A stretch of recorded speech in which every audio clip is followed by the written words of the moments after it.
جماعة السلام عليكم. ردا على الناس اللي بتقول لي انت بتقارن ما بين مصر والامارات ومصر دي بلدك، انا كاتب في البايو عندي مصر بلدي الاول والامارات بلدي التاني، فاستحالة ان اي حد يقلل من بلده الاول. انا اول لما وصلت على مصر يا جماعة عملت فيديو قلت لكم مصر ما شاء الله الطرق بتاعتها بقت زي الامارات، طرق جميلة وكباري عظيمة وحاجة يعني ما شاء الله جميلة جدا. انا انتقدت سلوك من فئة من الشعب ما عندهاش احترام لبعضها، ما عندهاش في الطريق، ان واحد بيعدي السكه مش عاوز يعديه، ان فكره السايس دي.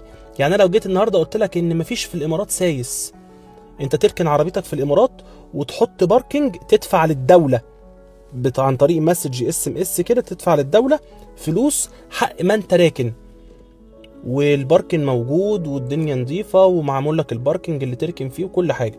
مفيش بقى واحد بيجي يقول لك انا عايز كذا واديني كذا وسيب لي كذا، مفيش الكلام ده نهائي، مفيش. يعني انا بركن من كام يوم واحد بيقول لي يعني ركنت وبديله اللي فيه النصيب مش عاجبه وبيقول لي انا عاوز كذا. قلت له ليه يا حبيبي انت تبع ايه؟ قال لي انا تبع الهيئه الوطنيه. الهيئه الوطنيه دي اللي هو الجيش. قلت له طب فين الوصل او فين كارنيهك او فين؟ فبيقول لي الدفتر خلص. الدفتر خلص؟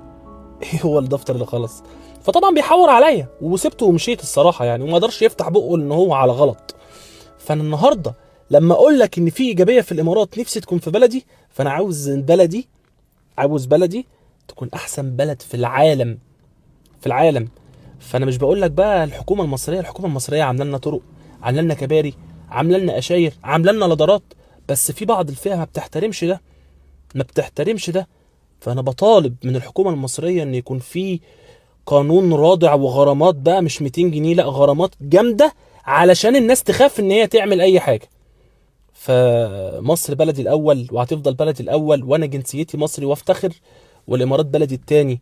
ولما اقول عندنا في الامارات، فعندنا في الامارات دي بلدي التاني. السلام عليكم.